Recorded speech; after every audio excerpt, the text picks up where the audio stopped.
Que a Netflix já errou, e errou muito, principalmente com o gênero do terror, eu já estou cansado de falar por aqui no canal, afinal tem diversas obras que não chegam nem perto daquilo que eu gostaria de que fosse um terror mais ou menos. Eis então que quando surge um novo horror dessa plataforma, eu fiquei sem nenhuma expectativa, tanto que eu não assisti logo que lançou. Só que eis que esse Tim e Tina, um filme com crianças um pouco malignas, acabou chamando um pouquinho da minha atenção. Afinal, quem não gosta de ver essas crianças inocentes tacando terror? Mas será que valeu a pena? Ou será que mais uma vez é uma grande decepção? Vou contar para vocês logo depois da vinheta, mas antes eu peço que você se inscreva nesse canal, curta esse vídeo e compartilhe com os seus amigos, principalmente aqueles amigos que adoram boas crianças.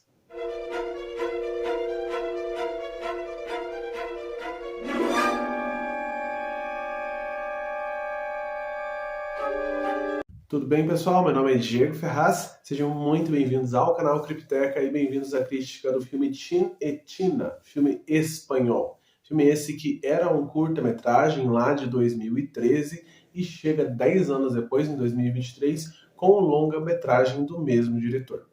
Aqui a gente vai conhecer a história de um casal que logo no início do filme descobre que não pode mais ter filhos após um aborto de maneira trágica.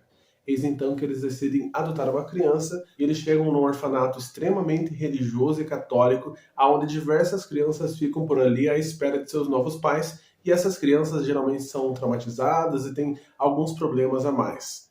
Eis então que eles se apaixonam imediatamente pelo Tino e pela Tina, duas crianças albinas que parecem ser o sinônimo da pureza e da bondade. Só que quando eles levam essas crianças para casa, eles começam a perceber que elas são extremamente religiosas e que essa religiosidade pode muitas vezes ter alguns tons muito mais macabros do que o imaginado. Eis então que a gente vê mais um filme sobre crianças supostamente psicopatas. O que eu posso iniciar esse vídeo dizendo é que na literatura as crianças assassinas já estão há muito tempo. Seja com livros que se tornaram filmes ou livros que continuaram só na literatura mesmo, mas todos mostrando exemplares de crianças que não são tão inocentes assim. Inclusive eu tenho um playlist aqui no canal só com livros de crianças meio que macabras. Mas esse filme especificamente me lembrou bastante a pegada da Menina Má, que é mais ou menos a história do Tara Maldita, um filme bem antigo, que é a ideia de uma criança que aparentemente é estritamente inocente, que tem toda essa aura de candura, só que quando você chega um pouquinho mais perto, você percebe que ela tem alguns distúrbios. Mas será que esses distúrbios não estão nos pais, de fato, no modo como eles olham para essa criança? Ou será que, de fato, essa ou essas agora, crianças acabam escondendo coisas a mais? O diretor desse filme conseguiu brincar bastante com essa ambiguidade, se essa mãe, de fato, ou estava extremamente paranoica, porque ela tinha alguns problemas relacionados à religião, ou se, de fato, essas crianças eram estritamente psicopatas. E claro que com o decorrer do filme a gente vai perdendo essa ambiguidade e vai tendendo para um lado muito específico. Afinal, não tem como negar algumas coisas. Eis que a gente começa a sentir muita raiva, pelo menos eu senti, desses pais que são meio bobos, em diversos momentos acabam passando pano para essas crianças. Inclusive o pai é uma figura que se torna completamente odiável em determinado ponto, que as coisas estão completamente erradas e parece que ele não enxerga em nenhum momento. E essas maldades, que são supostamente infantis, geralmente com uma desculpa, uma justificativa religiosa, começam a crescer de maneira exponencial, tomando áreas muito de loucura. Vi diversas pessoas reclamando sobre o final desse filme, mas para quem já leu livros de crianças psicopatas e assassinas, sabe que o final geralmente se encaminha para uma coisa muito específica.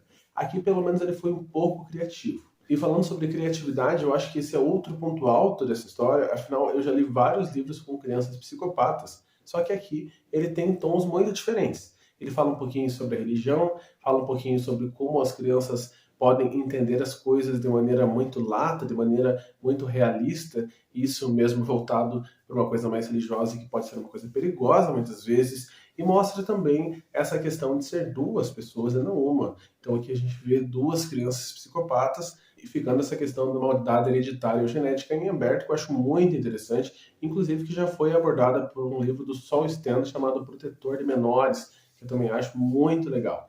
Então é um grande filme de terror. Para mim, pelo menos, eu me agradei demais. Teve cenas que eu fiquei extremamente tenso, cenas que eu fiquei com muita raiva, e o final não foi algo que me desapontou tanto assim como o pessoal estava falando. Não é um final ruim, ele é um final que não vai te agradar, porque obviamente esse tipo de filme geralmente tem um final que não é agradável, mas com toda certeza é um filme criativo. E geralmente filmes de terror espanhol, para mim pelo menos, é algo que eu acabo sentindo um pouco mais de prazer ao ver em tela, por fugir um pouco dessa ideia do streaming americanizado e meio pasteurizado que a gente está tão habituado a ver. Então, caso você ainda não assistiu Tin Tina na Netflix, com toda certeza assista, vale a pena. Caso você não gostou, não hesite, pode comentar por aqui. Com toda certeza, qualquer tipo de comentário será muito bem-vindo.